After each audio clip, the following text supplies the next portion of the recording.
आइए जानते हैं आज 19 जनवरी 2025 की झारखंड की 25 बड़ी खबर है बस कुछ ही मिनटों में। हजारीबाग में सरस्वती पूजा का चंदा नहीं मिलने से नाराज एक युवक ने दो दुकान में तोड़फोड़, दुकानदार के साथ मारपीट की। आरोप है कि स्थानीय निवासी रवि पांडे नाम के युवक ने मौरखम कॉलेज के पास स्थित दो प्रतिष्ठानों में जमकर तोड़फोड़ की। इसमें Panchvati sweet and fast food centre और एक जूस सेंटर शामिल है। पंचवटी स्वीट के संचालक पंकज गुप्ता ने बताया कि आरोपी ने दुकान में घुसते ही लोहे के एंगल से तोड़फोड़ शुरू कर दी। रोकने पर उन पर भी हमला कर दिया गया, जिससे वह गंभीर रूप से घायल हो गए। इस घटना में उन्हें लगभग 8 लाख रुपए का नुकसान पहुंचा। रिम्स के डॉक्टरों को प्रबंधन का स्पष्ट निर्देश है कि किसी भी हाल में मरीजों की पर्ची में ब्रांडेड दवाओं का नाम ना लिखे जाए, जेनरिक दवाएं ही लिखे। लेकिन हर दिन डॉक्टर ओपीडी से लेकर वार्डों में भर्ती मरीजों का प्रेस्क्रिप्शन में ना तो जेनरिक दवा लिख रहे हैं और ना ही दवा के कंपोजिशन का नाम। अब भी वह धड़ल्ले से ब्रांडेड दवा का ही नाम लिख रहे हैं। शनिवार सुबह 11 बजे से दोपहर 3 बजे तक करीब 40 मरीजों के पर्चे जुटाए गए। सभी पर्चे में केवल दवा के ब्रांड नाम लिखे थे। कुछ दवाओं के ऐसे नाम भी लिखे जो रिम्स के परिसर के सिर्फ गिनी चुनी दवा दुकानों में ही मिलते हैं। जो ब्रांडेड दवा चिकित्सक लिखते हैं उन दवाओं की जेनरिक में कीमत आधे से भी कम है। झारखंड के पलामू जिले में 15 वर्षीय नाबालिग के साथ दुष्कर्म किया गया। घटना लेस्लीगंज थाना क्षेत्र में 16 जनवरी की शाम हुई। घटना उस समय हुई जब नाबालिग बिचली हाड़ के पास पहुंची, जहां उसकी मुलाकात नाजिर अंसारी से हुई। नाबालिग अपनी बकरियों को ढूंढने गई थी। नाजिर ने पीड़िता को बताया कि उसकी बकरियां पहाड़ी की दूसरी तरफ है। वहां पहुंचने पर दो अन्य आरोपी मनव्वर और रज्जाक अंसारी पहले से मौजूद थे। इन्होंने नाबालिग को झाड़ियों में ले जाकर सामूहिक दुष्कर्म का प्रयास किया। पीड़िता के चिल्लाने पर रज्जाक मौके से फरार हो गया, लेकिन मनव्वर को उसके साथ दुष्कर्म किया, जिससे वह बेहोश हो गई। धनबाद के बहुचर्चित मटकुरिया गोलीकांड मामले की कोर्ट में शनिवार को महत्वपूर्ण सुनवाई हुई। इस दौरान 33 अभियुक्तों में से 32 सरसीर अदालत में उपस्थित हुए, जबकि एक का बयान वीडियो कॉन्फ्रेंसिंग के माध्यम से दर्ज किया गया। पूर्व मंत्री मन्नाल मल्लिक स्वास्थ्य कारणों से व्हील चेयर पर कोर्ट पहुंचे। 2011 में हुई इस घटना में BCSL के आवासों को अतिक्रमण हटाने गई पुलिस और आंदोलनकारियों के बीच हिंसक झड़प हुई थी।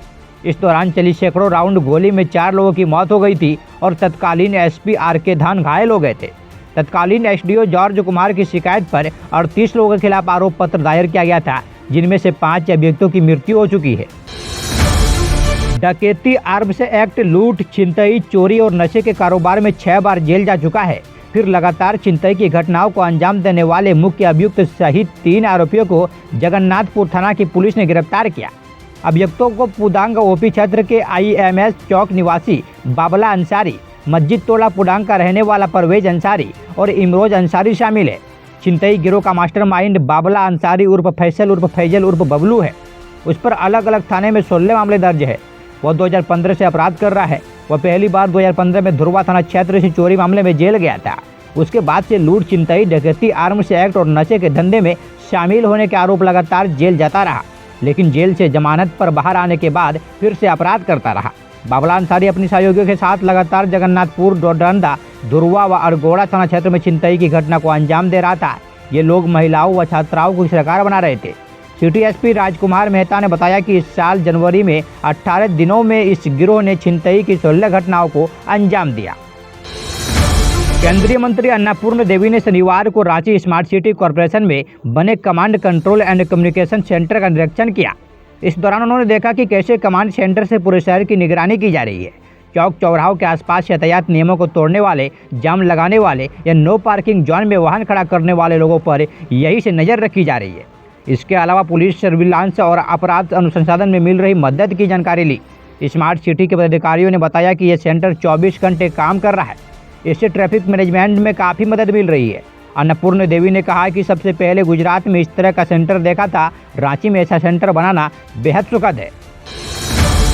बोकारो के चास नगर निगम क्षेत्र में गरना नदी पर किए गए अवैध निर्माण और अतिक्रमण के खिलाफ प्रशासन ने कड़ी कार्रवाई की तैयारी शुरू कर दी है। नगर आयुक्त संजीव कुमार के नेतृत्व में शनिवार को चास और चीरा सास क्षेत्र में गरदा नदी के निरीक्षण किया गया, जहां अवैध निर्माण वाले 4 स्थानों पर नोटिस चिपकाए गए। प्रशासन की जांच में सामने आया कि अतिक्रमणकारियों ने न केवल सरकारी जमीन बल्कि नदी किनारे पर भी अवैध कब्जा कर रखा है। इस अतिक्रमण के कारण गरगा नदी की चौड़ाई काफ़ी कम हो गई, जो भविष्य में गंभीर समस्याएं पैदा कर सकती है। राज्य में केंद्र प्रायोजित कई योजनाएं चल रही है। इनमें PMGSY, मनरेगा व अन्य योजनाएं शामिल है। केंद्र सरकार से योजनाओं के मद में मिलने वाली करीब 1188 करोड़ की राशि बकाया है। इसमें PMGSY के 268 करोड़, मनरेगा के 523 करोड़ और खाद्य आपूर्ति विभाग के 397 करोड़ है। वर्तमान में योजनाओं की राशि बकाया होने के कारण राज्य में विकास कार्यों पर असर पड़ रहा है। साथ ही संबंधित विभागों को भी कई तरह की परेशानियों का सामना करना पड़ रहा है। PGMSY में राशि बकाया होने के कारण राज्य में पुल पुलिया व सड़कों के निर्माण की गति मंद पड़ गई है। मनरेगा के तहत सामग्री मद में राशि बकाया होने के कारण काम प्रभावित हो रहा है। वहीं खाद्य आपूर्ति विभाग का बकाया होने के कारण डीलरों के भुगतान व अन्य कार्यों पर असर पड़ रहा है।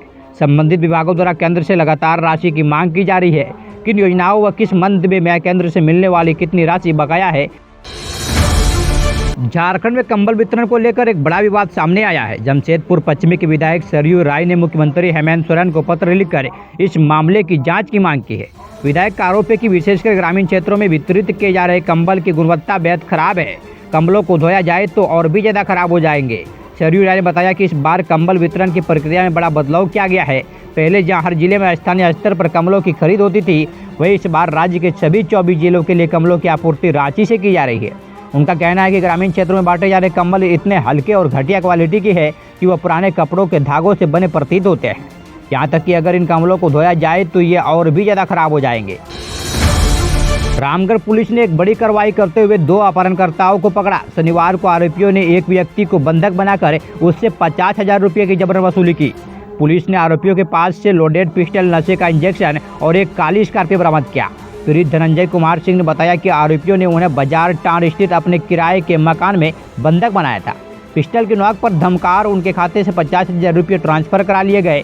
जब आरोपी कुछ देर के लिए बाहर गए तो धनंजय ने शोर मचाया, जिसके बाद मोहल्लेवासियों ने पुलिस को सूचना दी। झारखंड के गुमला जिले में 60 वर्षीय बुजुर्ग महिला की पुल से गिरकर मौत हो गई। रायडी थाना क्षेत्र की यह घटना शनिवार सुबह की है, जहां पत्रा टोली की रहने वाली रीजनल पन्ना नशे की हालत में पुल पर लेटी हुई थी। स्थानीय लोगों के अनुसार सुबह करीब 10 बजे महिला को पुल पर देखा गया था। परिजनों ने बताया कि रीजनल पन्ना के पति एलेक्जेंडर पन्ना का निधन करीब 10 साल पहले हो चुका था। निसंतान होने के कारण वह गांव में अकेली रहती थी और अक्सर नशे की हालत में इधर उधर घूमते रहती थी। हजारीबाग में अवैध कोयला खनन के खिलाफ वन विभाग ने बड़ी कार्रवाई की। विभाग ने 32 अवैध कोयला खदानों में मोहानों और डोजर से बंद कर दिया। इन खदानों से स्थानीय लोग जान जोखिम में डालकर अवैध रूप से कोयला निकाल रहे थे।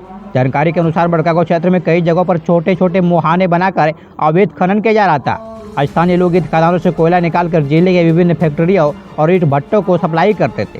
खनन के दौरान जब खदानों में पानी भर जाता था तो उसे निकालने के लिए पंप का भी इस्तेमाल किया जाता था। धनबाद में रेलवे की सफाई का काम देख रही थारू एंड सन्स एजेंसी के मालिक राजीव सिंह पर जानलेवा हमला हुआ। पटना के रहने वाले राजीव सिंह ने धनसार थाना में शिकायत दर्ज कराई, जिसमें उन्होंने अमित गुप्ता और उनके साथियों पर हमले का आरोप लगाया। राजीव सिंह के मुताबिक शाम करीब 7 बजे वह रेलवे यार्ड से घर जा रहे थे, तभी गेट के बाहर करीब 10 बाइक सवार लोगों ने उनकी गाड़ी पर हमला कर दिया, जिससे वाहन क्षतिग्रस्त हो गया।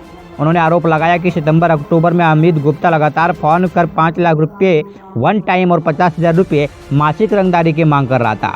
रंगदारी देने से मना करने पर उन्होंने नवंबर ब्लॉक कर दिया था। कोडरमा स्टेशन पर शनिवार को विशेष मजिस्ट्रेट चेकिंग अभियान चलाया गया। आरपीएफ प्रभारी दीपक कुमार के नेतृत्व में चलाए गए इस अभियान में रेलवे नियमों का उल्लंघन करने वाले 50 लोगों को पकड़ा गया।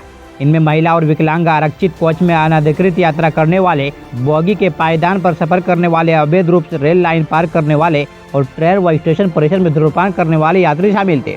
रेलवे नियमों के तहत सभी पकड़े गए यात्रियों से कुल 2,260 रुपये का जुर्माना वसूला गया। मौके पर मौजूद न्यायिक दंडाधिकारी मनोज कुमार ने कहा कि यह अभियान निरंतर जारी रहेगा। उन्होंने सभी यात्रियों से रेलवे नियमों का पालन करने की अपील की। झारखंड के मौसम में उतार चढ़ाव जारी है। राज्यवासियों को ठंडी हवा और कोहरे का डबल डोज मिल रहा है। सुबह सुबह धुंध सा रहा, दिन चढ़ते के साथ हल्के बादल छा रहे हैं, पर मौसम साफ रहा। यह उतार चढ़ाव अगले 4 दिनों तक जारी रहने की पूरी संभावना है। न्यूनतम तापमान का आलम यह है कि अधिकांश जिलों का पारा 10 डिग्री या उससे ऊपर जा चुका है। हालांकि 6 जिले ऐसे हैं जहां न्यूनतम तापमान 5 डिग्री से 9 डिग्री के बीच है।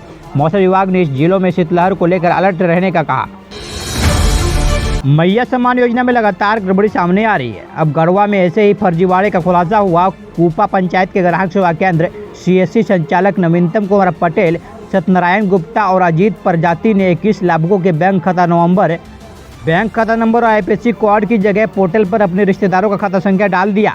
इससे असली लाभुक के खाते में पैसे नहीं गए। इस मामले की शिकायत मिलने के बाद खरौंदी ने के सीईओ इसकी जांच कराई गई। जांच में आरोप सही मिले, इसके बाद इनसे वसूली कर असली लाभुकों के खाते में पैसे भेजे गए। इस मामले में तत्काल कार्रवाई करते हुए तीनों सीएससी संचालकों के आईडी तत्काल प्रभाव का रद्द कर दिए गए हैं। झारखंड के चक्रधरपुर अंचल कार्यालय की ओर से नगर परिषद क्षेत्र अंतर्गत वार्ड संख्या 1 पुरानी बस्ती पातू कॉलोनी में निवास करने वाले 37 परिवारों को नोटिस दिया गया। नोटिस मिलने के साथ ही पाटू कॉलोनी के 80 वर्षों से झोपड़ी बनाकर बसे परिवार को लोग चिंतित है। अंचल कार्यालय द्वारा दिए गए नोटिस में कहा गया है कि झारखंड उच्च न्यायालय का आदेश है कि अंतर्गत अतिक्रमण हटाने में एवं प्रदूषण को रोकने के लिए आपको आदेश दिया जाता है कि 7 दिनों के अंदर स्वयं अतिक्रमण हटा लें, अन्यथा सरकार द्वारा कार्रवाई करने पर व्यय की गई राशि की वसूली की जाएगी। साथ ही आदेश दिया गया कि वह व्यक्तिगत रूप से 17 जनवरी शुक्रवार को अंचल कार्यालय में उपस्थित होकर स्पष्टीकरण दें, जिसको लेकर शुक्रवार को 37 परिवार के तमाम सदस्य अंचल कार्यालय पहुंचे और सभी ने लिखित रूप से स्पष्टीकरण दिया। झारखंड विधानसभा अध्यक्ष रविंद्रनाथ महतो ने विधानसभा की 25 समितियों का पुनर्गठन कर दिया। समितियों के सभापति एवं सदस्यों के नाम से संबंधित अधिसूचना जारी कर दी गई। गांडे से झामुमो विधायक कल्पना सोरेन को महिला बाल विकास समिति का सभापति बनाया गया। वहीं बरी के भाजपा विधायक मनोज कुमार यादव लोकायुक्त समिति के अध्यक्ष होंगे। बता दें कि झारखंड विधानसभा की प्रक्रिया एवं कार्य संचालन नियमों के तहत विविध समितियों का गठन किया जाता है। यह थी झारखंड की आज की झारखंड की 25 बड़ी खबरें। इसी तरह छोटी बड़ी खबरों के लिए बने रहें सोशल जनमंच के साथ। जय हिंद, जय भारत।